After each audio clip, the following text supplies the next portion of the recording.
खबरों के सिलसिला को आगे बढ़ाते हुए रुख करते हैं तांदरावाला का, जहां मामू कांजन में ज़ैदुल मियाज ज़रई स्प्रे के इस्तेमाल से काश्तकार की 14 एकड़ गंदम की खड़ी फसल तबाह हो गई। काश्तकार की शिकायत पर पेस्टिसाइड इंस्पेक्टर एंड ज़राअत प्लांट प्रोटेक्शन ने पेस्टिसाइड डीलर के खिलाफ कार्रवाई करके मामला की इंक्वायरी शुरू कर दी। इस पर रिपोर्ट करेंगे अली हसन साबरी। जी तहसील तांदरावाला के इलाका मामू कांजन को अक्सर बेशतर गैर मयारी बीज, 2 नंबर खादों और एक्सपायर ज़रई अद्वियात की फरोख्त की वजह से खासी शोहरत हासिल है। सादा और अनपढ़ किसानों को गैर मयारी और एक्सपायर जहरीली अद्वियात की फरोख्त का सिलसिला अरूज पकड़ चुका। नवाही गांव 558/2 दौलत के ठट्टा के रहायशी गंदम के काश्तकार रहमत अली दुल्लू ने महकमा ज़राअत के पेस्टिसाइड इंस्पेक्टर को तहरीरी शिकायत की कि उसने गुज़श्ता रोज बंगला चौक मामू कांजन में कायम नया सवेरा पेस्टिसाइड डीलर इरफान से गंदम की फसल में फालतू जड़ी बूटियों के खात्मा के लिए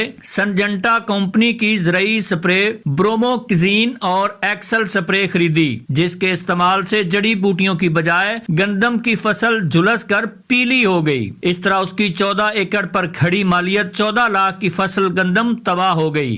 जिसके उन्होंने इस्तेमाल ज़रई स्प्रे की बोतलें चेक की तो उन पर खुद ही डीलर ने एक्सपायरी डेट्स तब्दील की हुई थी।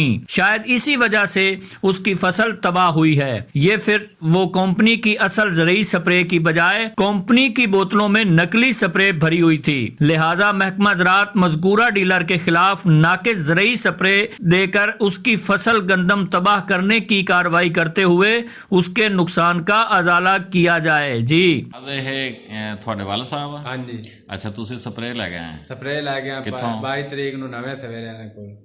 ਅੱਛਾ। ਹਾਂਜੀ, ਇਰਫਾਨ ਮਲਕ ਇਰਫਾਨ ਕੋਲ। ਅੱਛਾ। 5 ਤਰੀਕ ਨੂੰ ਕੀਤਾ, 9-10 ਤਰੀਕ ਨੂੰ ਅਸੀਂ ਇਹਨਾਂ ਨਾਲ ਰਾਬਤਾ ਕੀਤਾ।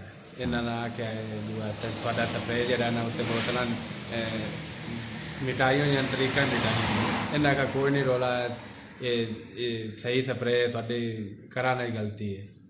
असा मोड़ी कल ही आया, परसों ही आया इन्होंने को कोई नहीं सीधा हला दिता। ਹੁਣ ਤੁਸੀਂ ਮਹਿਕਮਾ ज़राअत ਨੂੰ ਦਰਖਾਸਤ ਦਿੱਤੀ? ਹਾਂਜੀ, ਮਹਿਕਮਾ ज़राअत ਨੂੰ ਦਰਖਾਸਤ ਦਿੱਤੀ ਹੈ। ਹਾਂ, ਕਿੰਨਾ ਰਕਬਾ ਸੀ ਤੁਹਾਡਾ? ਕਿੰਨੇ? 14 ਕਿੱਲੇ ਰਕਬਾ। 14 ਕਿੱਲੇ ਗੰਦਮ ਦੀ ਫਸਲ ਉਹ ਖਰਾਬ ਹੋ ਗਈ? ਖਰਾਬ ਹੋਈ ਪਈ।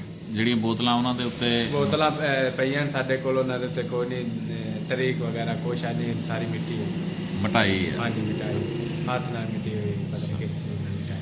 ਹੁਣ ਤੁਹਾਡਾ ਮੁਤਾਲਬਾ ਵੀ ਸਾਡਾ ਨੁਕਸਾਨ ਇਹ ਮਹਿਕਮਾ ਪੂਰਾ ਕਰਾਏਗਾ? ਹਾਂਜੀ, ਮਹਿਕਮਾ ਪੂਰਾ ਕਰੇਗਾ। ਸਾਹਿਬਜ਼ਾਦਾ ਜਿਹੜਾ ਤੁਹਾਡੇ ਨਾਲ? ਇਹ ਵੀ ਮੇਰਾ ਹਾਂਜੀ ਪੁੱਤਰ ਹੈ। ਅੱਛਾ, ਇਹ ਵੀ ਨਾਲ ਸੀਗੇ? ਹਾਂਜੀ। ਅੱਛਾ, ਕਿਵੇਂ ਹੋਈ ਗੱਲ ਜੀ? ਇਹ ਜੀ ਦਵਾਈ ਲਈ ਤੇ 22 ਤਰੀਕ ਨੂੰ ਲਈ ਹੈ, 5 ਤਰੀਕ ਨੂੰ ਅਸਾਂ ਕੀਤੀ। 22 ਕਿਹੜੀ? 22 ਦਸੰਬਰ ਨੂੰ। ਅੱਛਾ, ਸਪਰੇਅ ਲੈ ਗਿਆ ਤੁਸੀਂ? ਹਾਂਜੀ, ਸਪਰੇਅ ਲੈ ਗਿਆ ਤੇ ਅਸਾਂ ਕੀਤਾ 5 ਤਰੀਕ ਨੂੰ। 9 ਤਰੀਕ 10 ਤਰੀਕ ਨੂੰ ਅਸਾਂ ਨਾਲ ਰਾਬਤਾ ਕੀਤਾ, ਪੀਲੀ ਹੁੰਦੀ ਪਿਕਣਾ ਕੁ ਇਹਨਾਂ ਦਾ ਕੋਈ ਨਹੀਂ ਰੋਲਾ, ਇਹਨੂੰ ਸਭ ਪਾਣੀ ਕਰ ਲਾਓ ਤੇ ਸਭ ਖਾਦ ਪਾਣੀ ਦਿਓ, ਸੈੱਟ ਹੈ। ਹਾਂਜੀ, ਅਸਾਂ ਮੋੜੀ ਆ ਕੇ ਨਹੀਂ ਅੱਗੇ ਕਦੀ ਨਹੀਂ ਹੋਈ ਨੇ। ਇਹ ਤੁਹਾਡੇ ਕੋਲ ਸਪਰੇਅ ਦਵਾਈ ਵੇਖੀਏ ਦੂਈ ਬੋਤਲ ਉਹਦੇ ਉੱਤੇ।